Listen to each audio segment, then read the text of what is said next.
"You will quit before lunch," Vivian Hartwell said without looking up, while the last assistant's name badge still lay face down on the marble floor outside her study door. At exactly 8:03 that morning, the Hartwell estate had already swallowed one more hopeful employee and sent her running down the front steps with trembling hands, red eyes, and a resignation letter she had written in the guest bathroom. The mansion stood on the northern edge of Westchester County, all glass, limestone, and winter silence, the kind of home that looked less lived in than guarded. Inside, the air smelled faintly of lemon polish, expensive coffee, and something colder than money. Caleb Whitmore paused at the doorway, one hand resting on the strap of his worn canvas bag. His shoes had been cleaned, but the soles were thin. His navy jacket had been brushed, but one cuff was fraying. In his coat pocket, a purple crayon pressed against his fingers, left there by his 8-year-old daughter, Maisie, who had hugged him that morning and whispered, "Do not let the scary rich lady make you sad, Daddy."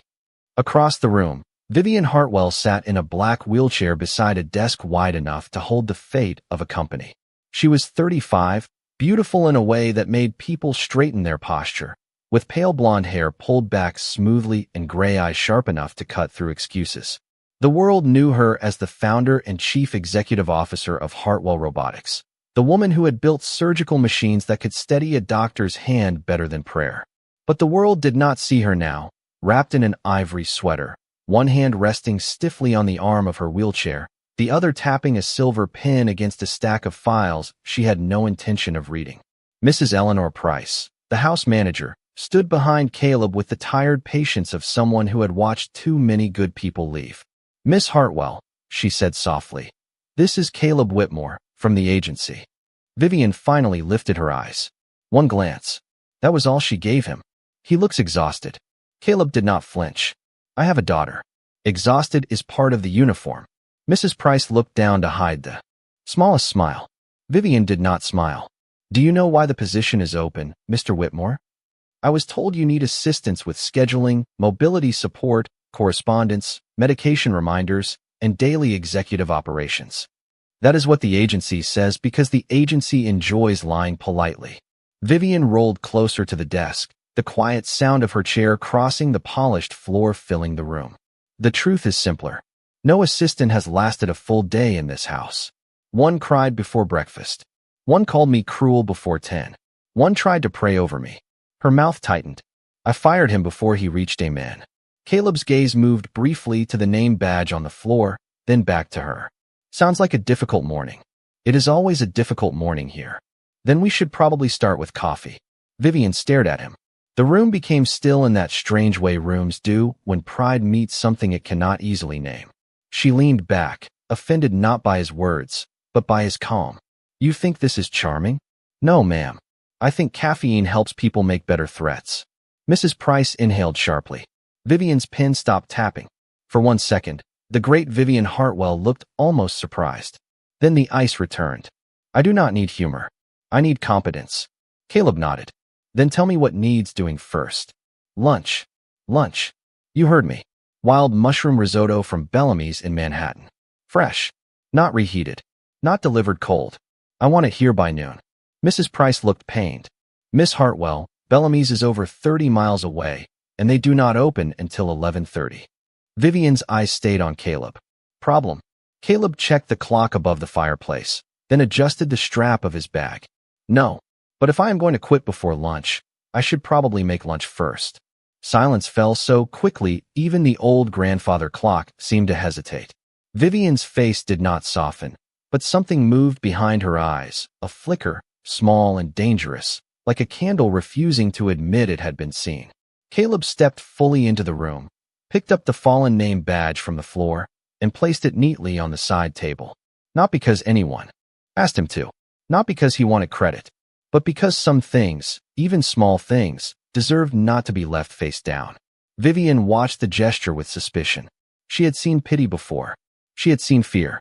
She had seen people perform kindness like a costume. But this was quieter. This was different. And for the first time in 6 months, the woman who made every assistant run had met a man who did not seem interested in running at all. By 8:21, Caleb Whitmore learned that Vivian Hartwell did not raise her voice because she did not have to. Her sharpest words arrived quietly, placed with surgical care, each one designed to find the weakest part of a person and press until they stepped back. The first test came when she pushed a leather binder across the desk without warning. My 9 o'clock board briefing has been moved to 8:40. Caleb glanced at the clock. That is 19 minutes from now. 18. Conference room or video call? Both. They will be in Boston, Dallas, San Francisco, and London. The London team hates delays. The Dallas team hates London. The Boston team hates everyone. Caleb opened the binder and began reading. Mrs. Price hovered near the doorway, expecting the usual panic, the quick apology, the face turning pale. Instead, Caleb took out a small notebook, clicked a plain black pen, and asked, "Which team hates facts the least?" Vivian's eyes narrowed. "San Francisco." "Then we start with them." For the first time that morning, Vivian did not answer immediately. She simply watched him work. He did not move like a man trying to impress a rich woman. He moved like a father packing a school lunch before the bus arrived, fast enough to matter, calm enough not to spill anything. He found the video links, corrected 2 time zones, printed the revised agenda, and placed her medication log beside the monitor without making a show of it. Vivian noticed that most of all, people usually touched her life with either too much softness or too much fear. Caleb touched nothing that did not need touching. At 8:39, the wall screen flickered to life. Faces appeared in neat squares, expensive suits framed by glass offices, and skyline views. Derek Sloan entered last, smiling from the New York headquarters as if the room belonged to him. He was polished, dark-haired, and handsome in the clean, harmless way of men who made danger look like good manners. "Vivian," he said warmly, "we were not sure you would be joining us after yesterday's incident with the assistant." "The assistant resigned," Vivian replied. "That is not an incident. That is paperwork." A few board members smiled carefully. Derek's gaze moved past her. "And who is this?" "Temporary help." Caleb stood beside the desk, silent. Derek gave him a pleasant look that carried no respect at all. "Well, let us hope this one lasts through the morning." Vivian's jaw tightened, but before she could respond, Caleb placed the first briefing sheet before her. The numbers were marked, the risk points circled, the missing item flagged in blue. Vivian looked down, and her expression shifted by half an inch. The man had not just organized the notes. He had understood them. The call began with revenue, then moved to production delays, then to a problem with the company's newest mobility assist platform, a robotic support frame designed for patients learning to walk again. A Boston director complained. A Dallas investor interrupted. London demanded projections. Derek, smooth as silk, suggested postponing the launch until Vivian could fully recover her executive stability. The words landed gently, but the insult beneath them was clear. Vivian's fingers curled around the arm of her wheelchair. Caleb saw it. Not weakness, not anger, restraint. "The launch is not being postponed," Vivian said. Derek sighed softly. "Vivian, we all admire your courage, but courage is not logistics." The screen went quiet. There it was, dressed as concern, served as kindness, meant to make her smaller. Caleb lowered his eyes to the medication log, partly to give Vivian privacy, partly because something on the page had caught him. The dosage notation beside her morning prescription was wrong. Not dramatically wrong. Not enough to alarm a stranger. But enough, over time, to blur the mind, weaken the body, and make a brilliant woman look unstable in front of people waiting for her to fail. He did not speak at once. He let Vivian finish the call. She was cold, precise, and merciless with the facts. By 9:17, London had gone silent, Dallas had stopped interrupting, and San Francisco had agreed to revise the manufacturing schedule. Derek's smile remained, but it no longer reached his eyes. When the screen finally went black, Vivian leaned back, pale from effort but victorious. "Still here, Mr. Whitmore?" Caleb lifted the medication sheet. "Yes, ma'am." Disappointed? Concerned? Her face hardened. "Choose your next words carefully." He placed the paper on the desk, turned it toward her, and tapped one line with his finger. "I might be wrong, but this dosage does not match the therapy notes. If it has been given every morning, someone needs to explain why. Someone is making sure you look like you cannot." The old house seemed to hold its breath. Vivian stared at the paper, then at Caleb, and for the first time that day, The fear in her eyes was not of being pitted. It was of realizing she might have been right not to trust anyone. Vivian Hartwell did not touch the medication sheet for almost 10 seconds. Her eyes stayed fixed on Caleb's finger, on the little line of ink that had turned the room from uncomfortable to dangerous. Outside the tall windows, morning light slid across the lawn in pale gold stripes, but inside the study, everything felt colder. Mrs. Price took one careful step forward. "Miss Hartwell." Vivian lifted a hand without looking at her. "Call Dr. Bell." Caleb said nothing. He had already stepped back, giving her space to decide what kind of fear this would become. Anger was easier. Vivian chose anger first. "You were hired less than an hour ago." "Yes, ma'am." "You are not my physician." "No, ma'am." "You are not my family." Caleb's face remained quiet. "No." Vivian's voice sharpened. "Then explain why a temporary assistant is making medical accusations in my home." The words were meant to push him out, the way she had pushed out nurses, drivers, physical therapists, attorneys, and every gentle person who had arrived thinking patience meant smiling while being wounded. Caleb did not move toward her. He did not soften his voice into pity. He simply opened his canvas bag, removed a worn folder, and placed it on the desk beside the medication log. Inside were certificates with creased edges, old identification cards, and a faded photograph of Caleb in a navy polo standing beside a parallel bar system in a rehabilitation room. "I spent 7 years working support at Walter Reed," he said. "Adaptive mobility, recovery scheduling, patient transfer safety, medication coordination with licensed staff. I am not a doctor. I never claimed to be. But I have seen what the wrong morning dose can do to a person trying to get stronger." Vivian glanced at the folder, then away, as if looking too long might require trust. "Why are you not there now?" That question changed the air. Not loudly, not dramatically, just enough for Mrs. Price to lower her eyes. Caleb closed the folder with 2 fingers. "My wife got sick." Vivian's expression did not change, but her hand stopped tapping the armrest. "Cancer. Ovarian. Stage 4 by the time they found it." A clock ticked somewhere behind the bookshelves. Caleb's voice stayed steady, but steadiness was not the same as emptiness. "I left to take care of her and our daughter. After she passed, I needed work that could bend around school pickups, fevers, lunch money, and the kind of grief that shows up at 2 in the morning because a child cannot find her mother's sweater."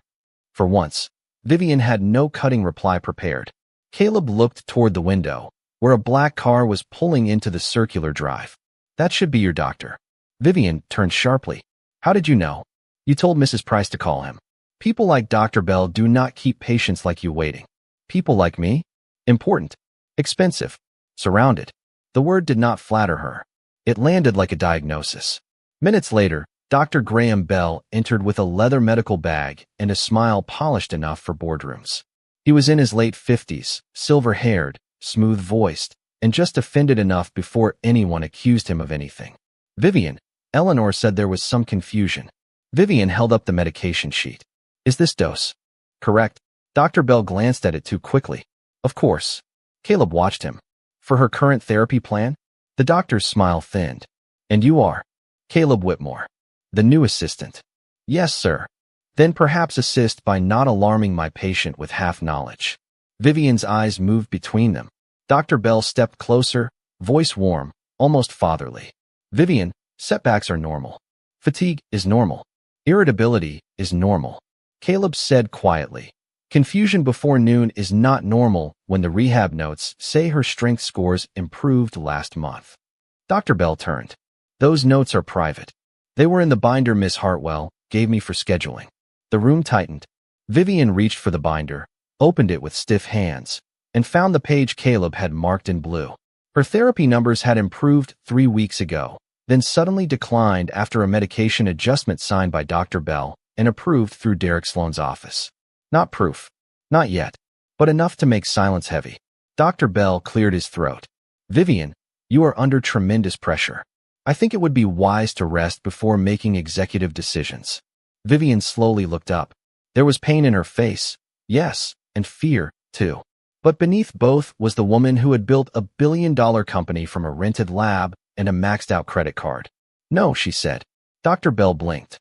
"Excuse me." Vivian placed the paper flat on the desk. "Run the labs again. Send the prescription history to an outside pharmacist. Today. That is unnecessary. Caleb spoke before Vivian could. Then it should be easy. Dr. Bell's jaw tightened. Vivian noticed. She noticed everything now. The expensive doctor. The perfect suit. The quick glance toward the driveway, as if someone else needed to hear how this had gone. And for the first time in months, the woman everyone called difficult began to wonder if her anger had been protecting her from the wrong people, while keeping the right one standing just outside the door. Dr. Bell left at 9:56 with his perfect smile damaged and his leather bag held a little too tightly. Vivian watched his black sedan disappear down the long driveway, its tires whispering over the pale gravel like a secret trying to leave quietly. Caleb did not say "I told you so." He did not look proud. He only gathered the loose papers from the desk, clipped them in order, and placed the medication sheet on top where she could see it. That irritated her more than triumph would have. "You always this calm when accusing rich people's doctors?" she asked. "Only before lunch." That was not funny. A little. Mrs. Price covered a cough that was almost a laugh, then excused herself to answer the house phone. The study settled into silence again, but it was no longer the same silence that had greeted Caleb at 8:03. That first silence had been made of ice. This one had cracks in it. Vivian rolled closer to the window, keeping her posture straight even as fatigue pulled at her shoulders. Beyond the glass, the estate looked flawless. 40 acres of clipped lawn, bare maple trees, stone paths, and a fountain turned off for winter. It was beautiful in the way museums were beautiful, preserved, admired, and impossible to touch. Caleb checked his watch. "Your next therapy appointment is at 10:30. Vivian laughed once, dry and humorless. "Cancel it." "No," she turned slowly. "Excuse me." "No, ma'am. You do not tell me no in my house." "I am not telling you no in your house. I am telling your calendar no." Her eyes narrowed. "Do you enjoy unemployment, Mr. Whitmore?" "Not particularly. My daughter likes cereal that costs $6 a box." "Then cancel it." "You have canceled the last 11 sessions." Vivian's face changed. Not much, but enough. The line had landed somewhere private. "You read everything, do you?" "I read what I am responsible for." "You are responsible for my schedule, not my body." Caleb's voice stayed low. "Fair. Then let me do my job badly for 5 minutes and roll you to the room where you can fire the therapist in person." Vivian stared at him with open dislike, but beneath that dislike was something more complicated. People had pleaded with her. People had begged. People had used soft voices and sad eyes. Caleb did none of that. He made room for her pride while refusing to worship her pain. At 10:28, against what she called her better judgment, Vivian allowed him to accompany her down the east corridor toward the private rehabilitation suite. The hallway was lined with framed magazine covers from the years before the accident. Vivian in a navy suit ringing the NASDAQ bell. Vivian shaking hands with a governor. Vivian standing in silver heels beside the first Hartwell surgical platform. Walking Vivian. Untouchable Vivian. Before the world broke Vivian. Caleb noticed the way her eyes avoided every frame. He said nothing. That was his gift, though she would not have called it that yet. He knew when silence was respect and when silence was neglect. As they passed the small sunroom near the back stairs, a flash of purple caught Vivian's eye. She stopped. Inside, seated at a round table too polished for crayons, was a little girl with sunlit brown hair, a pink sweater, and serious eyes.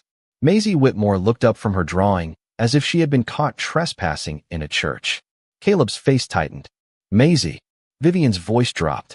"Why is there a child in my house?" "Her sitter canceled." "This is not a daycare." "I know." "Then why is she here?" Caleb stepped slightly in front of the doorway, not hiding his daughter, but shielding her from becoming a target. "Because rent was due Friday. The agency called at 6 this morning, and I had to choose between bringing her here for a few hours or losing the job before I started." Vivian looked at him, then at the girl. Convenient answer. Maisie's small hands folded over the drawing. "I can be quiet, ma'am." Vivian's expression hardened, not because the child was loud, but because she was gentle. Gentleness always made Vivian feel cornered. "What are you drawing?" Maisie hesitated, then turned the paper around. It showed a woman in a black wheelchair beneath a bright yellow sun. On her head was a crooked crown. Around her were tall buildings, little robots, and people listening. At the bottom, in careful purple letters, Maisie had written, Some queens sit and still rule. Mrs. Price, who had returned behind them, pressed a hand to her chest. Caleb closed his eyes for one brief second, the expression of a father both proud and terrified. Vivian reached for the paper. Everyone seemed to stop breathing. For a moment, it looked as if she might tear it in half. Her fingers trembled against the edge. "You think this is what I am?" she asked. Maisie shook her head. "No, ma'am. I think it is what they forgot." The sunlight shifted across the floor. Somewhere in the house, a phone rang and went unanswered. Vivian looked down at the crooked crown, at the wheelchair drawn not as a prison but as a throne, and something inside her, something tired of being stared at and tired of being erased, went very still. She did not thank the child. She did not smile. She only folded the drawing once, carefully, and placed it in the pocket of her ivory sweater as if it were a document too important to leave behind. The rehabilitation suite smelled faintly of cedar mats, clean towels, and machines that had waited too long to be used.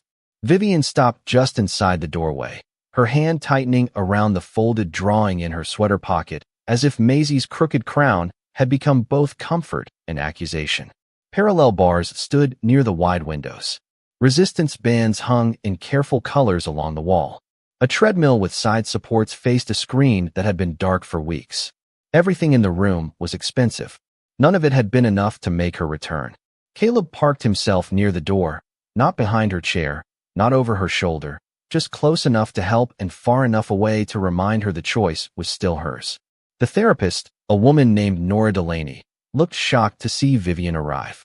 "Miss Hartwell," she said gently, "I did not expect you today." Vivian's eyes cut toward Caleb. "Neither did I." Caleb looked at Nora. 5 minutes. Vivian turned on him. "Do not negotiate my recovery like a used car." "I am not negotiating. I am lowering the door so you can walk through it." The word walk landed too heavily. Nora's face tightened. Caleb knew it at once. Vivian did too. The room went still. She rolled herself to the center of the suite, pride straightening her spine, even while pain drew color from her cheeks. "You think because you worked in some military hospital, you understand this? No. You think because your daughter made a sweet little picture, I am suddenly healed? No. You think because you found one suspicious line on a medication sheet, you get to stand there and tell me what courage looks like." Caleb let the words pass. Outside, bare branches scraped softly against the window, like fingernails of winter trying to get in. Nora looked between them, ready to intervene, but Caleb gave a small shake of his head. Some storms had to spin themselves before the truth could be heard. Vivian's voice dropped lower. "Do you know what people see when they look at me now?" Caleb did not answer. "A chair. A tragedy. A headline that stopped being interesting. They used to move when I entered a room. Now they bend down to speak to me like I am a child." Her eyes shone, but she refused the tears. "And you? You stand there with your quiet dignity and your worn-out shoes, and you think not flinching makes you noble." Caleb's jaw moved once.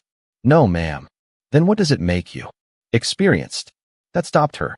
He reached into his bag and took out a small laminated card, cracked along one edge. It showed a young woman with tired eyes and a bright scarf wrapped around her head, standing beside Caleb and a toddler Maisie in a hospital hallway. "My wife hated when people called her brave," he said. Vivian looked away, but not before seeing the photograph. She said brave was what people called you when they wanted permission to stop seeing how hard things were. His voice stayed calm, but it carried weight now. Not drama. Memory. "So no, I do not think you are brave because you came into this room. I think you are angry because you had to. I think you are grieving because nobody asked who you were without the old life.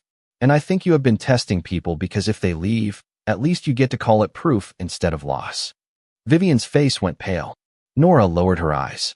Even the machines seemed to hum more softly. "Get out," Vivian whispered. Caleb nodded. "All right." He turned toward the door. "You are fired," she said. "For 5 minutes or permanently. Do not mock me." He stopped but did not turn around. "I am not. I am asking whether I should wait in the hall or return the agency badge." Silence. Long, sharp. Full of things she wanted to say and could not. At last Vivian looked at the parallel bars. Her hands trembled as she rolled toward them. Nora stepped forward, but Vivian lifted one hand. "No. Him." Caleb turned slowly. Vivian did not look at him. "If you are going to be impossible, at least be useful." He moved beside her without rushing. No pity. No soft performance. Just presence. Nora guided the setup, adjusted the braces, checked the locks, and counted under her breath. Vivian gripped the bars, breath shallow, shoulders rigid. 1 second. 2. Her arms shook. Her face tightened with effort. 3 seconds passed before she lowered back into the chair, exhausted and furious and alive. Caleb said nothing. That was why she trusted it. Nora covered her mouth, eyes wet.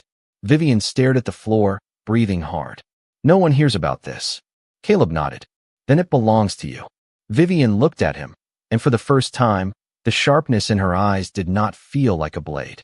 It felt like a door with one lock quietly turning. Derek Sloan arrived at the Hartwell estate at 11:42, carrying a smile that looked expensive and a folder that looked innocent. By then, Vivian had returned to the study with the folded drawing still in her pocket and 3 seconds of impossible truth hidden behind her tired eyes. Caleb had brought her tea without asking whether she wanted sympathy. Maisie sat quietly in the sunroom again, coloring a row of small yellow stars along the edge of her paper. The house had softened by 1 degree. Not enough to call it peace. Just enough for danger to notice. Mrs. Price showed Derek in, and the moment he entered, the air changed. Vivian, he said warmly, crossing the room as though he belonged to the furniture, the walls, and the future of the company. I heard there was confusion with Dr. Bell. Vivian's fingers stilled around her teacup. News travels fast. Concern travels faster. Derek glanced at Caleb, then let his smile grow smaller. And you must be the new assistant.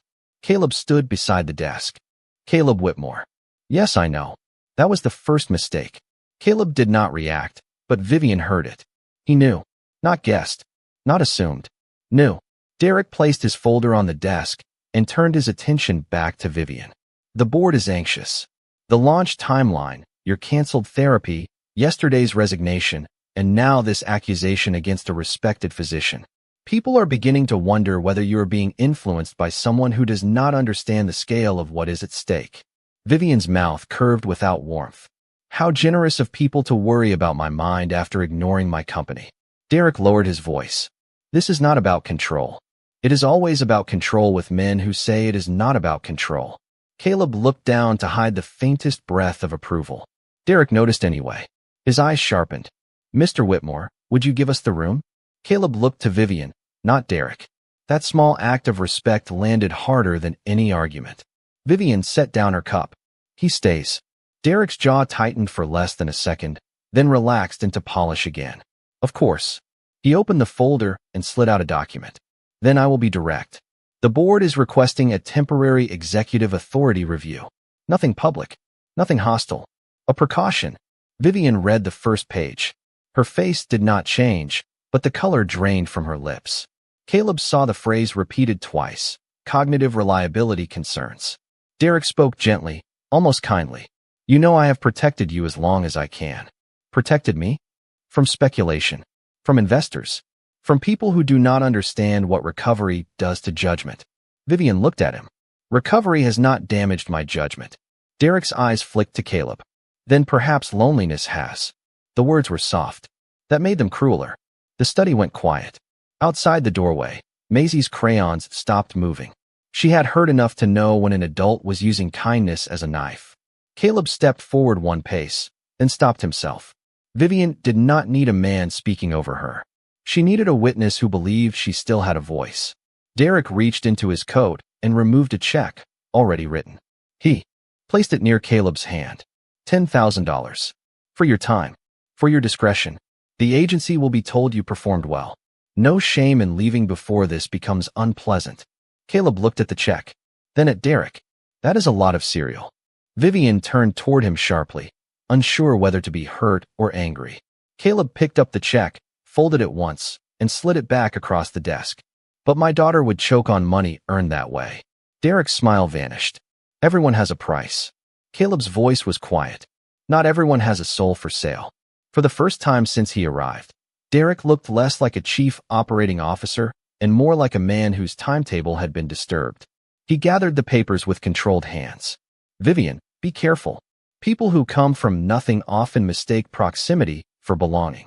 Caleb did not answer. Vivian did. And people born near power often mistake access for ownership. Derek stared at her, then gave a short nod. The review meeting is tomorrow at 3. I suggest you rest. He left without slamming the door, because men like Derek rarely made noise when they declared war.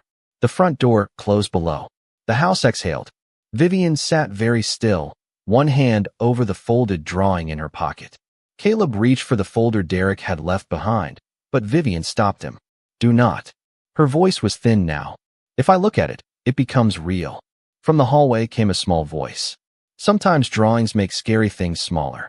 Maisie stepped into the study holding a fresh page. This one showed 3 figures under a gray sky. A woman in a wheelchair, a man standing beside her, and a little girl holding a purple crayon like a torch. Vivian looked at the picture for a long moment. Why do you keep drawing me? She asked. Maisie shrugged softly. Because grown-ups keep talking like you are not in the room. Something broke then, not loudly, not visibly, but enough. Vivian turned her face toward the window so no one would see the tears gather. Caleb did not move to wipe them away. He did not speak. He simply stood there, steady as a promise, while the woman everyone feared learned that being defended was not the same as being diminished. By noon, the house knew Caleb Whitmore had refused Derek Sloan's money. Houses like Hartwell did not speak, not in words, but they carried information through closing doors, paused footsteps, quiet glances, and phones answered in lower voices. Mrs. Price knew. Nora Delaney knew. The driver at the gate seemed to know. Even Vivian felt the knowledge moving around her, not as gossip, but as pressure. Caleb had not asked for praise. He had gone to the kitchen, made grilled cheese for Maisie, warmed tomato soup for Vivian because the risotto from Manhattan was no longer the point, and returned to the study with the same calm he had carried in at 8:03. That calm bothered Vivian now more than his defiance. She understood ambition. She understood greed. She understood fear. But a man who turned down $10,000 while wearing shoes thin at the soles did not fit into any category she trusted. Why? She asked at 12:17, staring at the untouched soup on her tray. Caleb was sorting tomorrow's board materials at the side table. Why what? Do not do that. Do what? Pretend the question is smaller than it is. He set down the papers. Because it was not his money to give. That is not an answer. It is the cleanest one. Vivian's fingers tightened around the spoon. No one is that clean. The words left her colder than she intended. Caleb looked at her then, not wounded, not offended, just tired in a way that had nothing to do with sleep. Before he could respond, Mrs. Price entered with a tablet in her hand and dread in her eyes. Miss Hartwell, I am sorry. Vivian already knew. People did not enter a room that slowly, unless bad news had learned manners. On the tablet was a financial news segment, paused over a photograph of Caleb helping Vivian into the therapy suite doorway, captured through the west window. The headline beneath it read, Paralyzed Tech CEO under influence of new personal assistant, sources say. A second article followed. Then a third. Words like vulnerable, isolated, unstable, and inappropriate arrangement appeared again and again, dressed as concern, sharpened into accusation. Caleb's face lost color. Maisie is in that house. Vivian looked up. What? He took the tablet and zoomed in on one image. Through the distant glass of the sunroom, a small shape sat at a table with crayons. Not clear enough for most people to identify, but clear enough for a father to feel the floor disappear beneath him. They photographed my daughter. The room changed. Vivian had seen attacks before. She had survived shareholder whispers, magazine cruelty, and the pity of strangers. But this was different. Derek had not only aimed at her. He had reached past Caleb and touched a child. Caleb turned toward the hall. I need to take her home. Vivian's voice came out sharper than she meant. So that is it. He stopped. My daughter comes first. And I do not. The question shocked them both. It hung there, raw and unreasonable, carrying months of abandonment inside 5 small words. Caleb turned back slowly. That is not fair. Fair. Vivian laughed once, brittle and bright. You walk in here with your steady hands and your sad stories and your moral little speeches, and then the moment the world gets ugly, you leave like everyone else. I am not leaving you. I am protecting my child. Convenient. The word struck him harder than all her insults before it. Mrs. Price whispered, Vivian. But Vivian was already moving. pain and fear steering faster than grace. Maybe Derek was right. Maybe you liked being needed. Maybe this was never about helping me. Maybe it was about feeling noble beside someone broken enough to make you look strong. Caleb stared at her. Silence spread through the study, wide and painful. For a moment, he looked as if he might defend himself. He might have told her about unpaid bills, about nights Maisie cried for her mother, about the kind of poverty that made $10,000 look like oxygen. He might have reminded her that he had stood when others ran. But dignity sometimes means refusing to place your pain on trial before someone too frightened to hear it. He removed the agency badge from his shirt and laid it on the desk, directly beside Maisie's first drawing. "You are not broken, Miss Hartwell," he said quietly. "But you are scared enough to break. What tries to stay?" Vivian's mouth parted, but no words came. Caleb turned and walked to the sunroom. Maisie looked up from her paper, saw his face, and gathered her crayons without asking why. At the front door, she paused, ran back, and slipped a folded drawing under the study door. Then she followed her father into the gray afternoon. Vivian did not move until the sound of his old truck faded down the drive. Only then did she roll to the door and pick up the paper. This drawing showed her not as a queen, not as a headline, not as a woman trapped in a chair. It showed her beside Caleb and Maisie beneath a wide yellow light. At the bottom, in purple letters, the child had written, "Some people stay even after you tell them to go."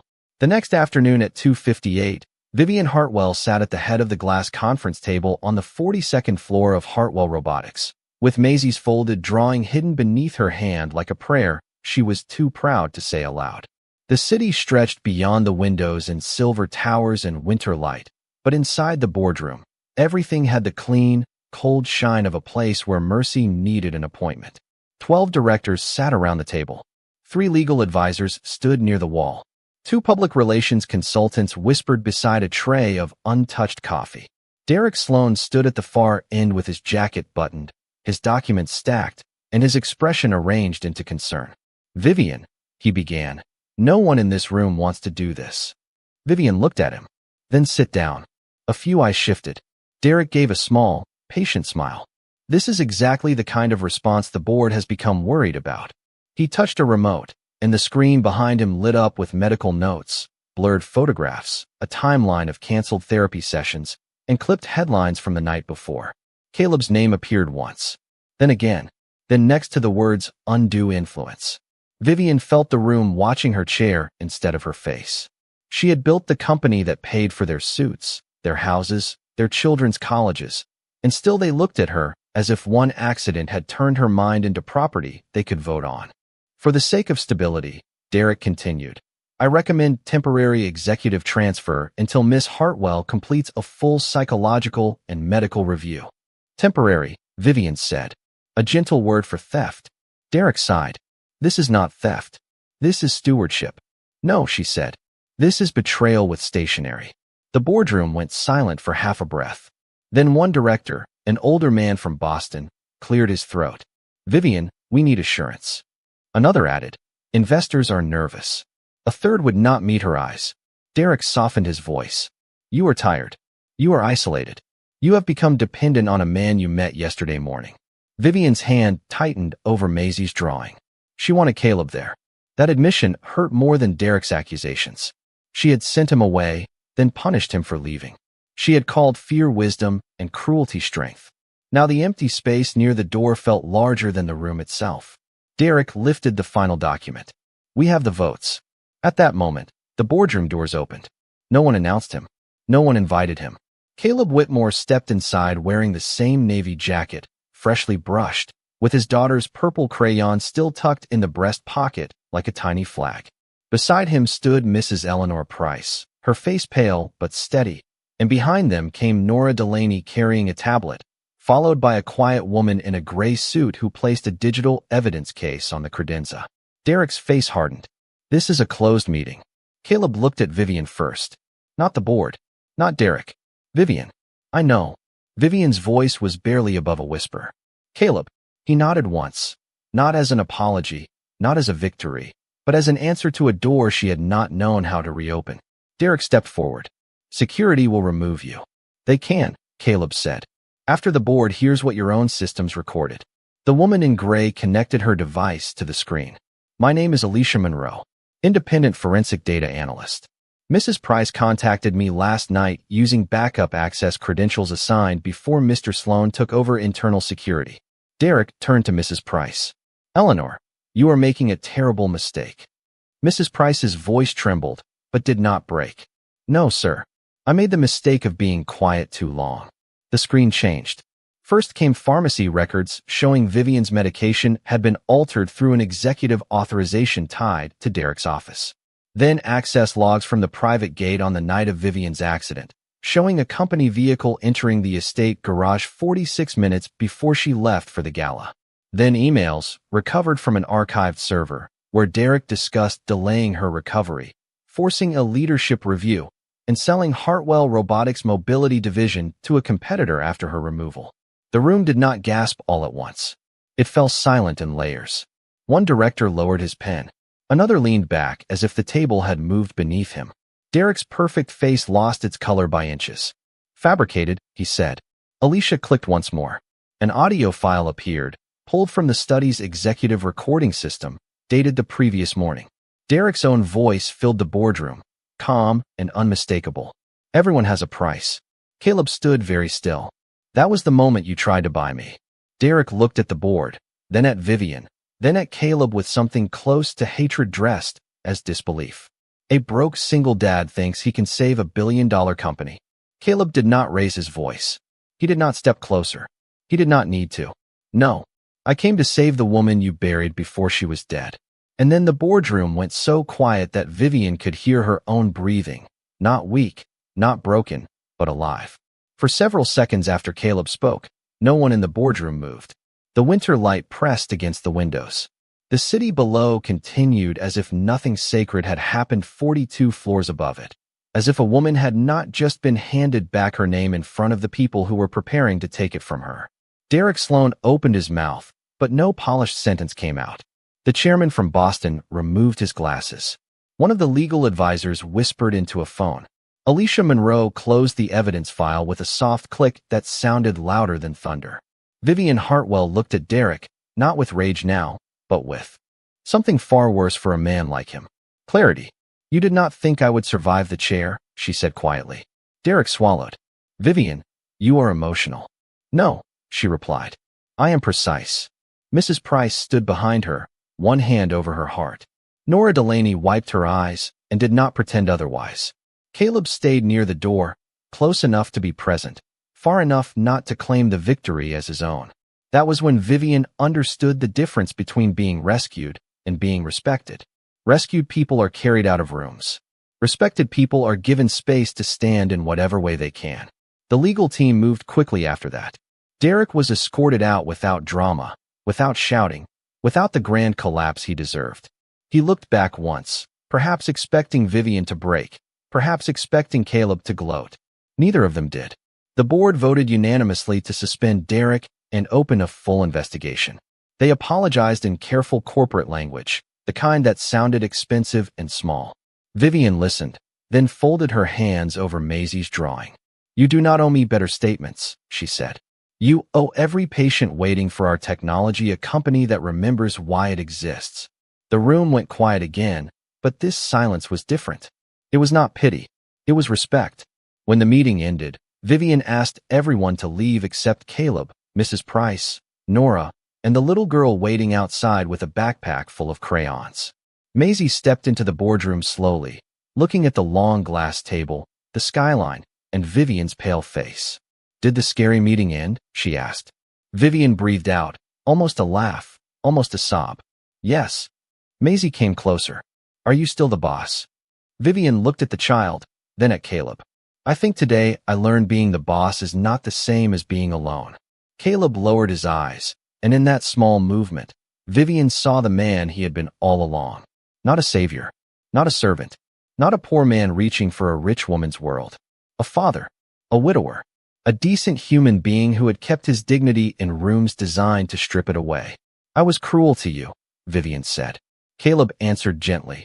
You were afraid. That does not excuse it. No, he gave a small nod. But it explains where we start. Vivian reached into her pocket and unfolded the first drawing, the one with the crooked crown. Then she placed beside it the second drawing, the one Maisie had slipped under the study door. Her fingers rested over the purple letters. Some people stay even after you tell them to go. Her eyes filled, but this time she did not turn away. Why did you come back? She asked. Caleb looked at the skyline, then back at her. Because leaving was necessary. Abandoning you was not. Maisie slipped her small hand into Vivian's. No one told her to. No one stopped her. Vivian stared at that hand for one breath, then gently closed her fingers around it. Later that evening, after the statements were released and the news trucks began to gather below, Vivian rolled herself onto the company terrace. Caleb walked beside her, but he did not push. Maisie skipped ahead, her pink backpack bouncing, her crayons rattling like tiny bells. The city wind was cold, but Vivian did not ask to go back inside. For the first time in months, the height did not feel like a ledge. It felt like a view. She was still in the chair. Caleb was still a single father with bills to pay. Maisie was still a little girl who missed her mother. Nothing had become perfect, but grace had entered the broken places, quietly, without permission, and made them less empty. Vivian looked at Caleb and said, I do not know what this becomes. Caleb smiled softly. Then we do not name it yet. Maisie turned around beneath the golden evening sky. Can it become dinner? I am hungry. Vivian laughed then, truly laughed, and the sound moved through the cold air like something being healed. Some miracles do not arrive with thunder. Some arrive wearing worn shoes, carrying a purple crayon, and refusing to let fear have the final word. If this story touched your heart, share in the comments what moment moved you most, and tell us whether you believe dignity and kindness can still change a room. Thank you for watching until the end of the video.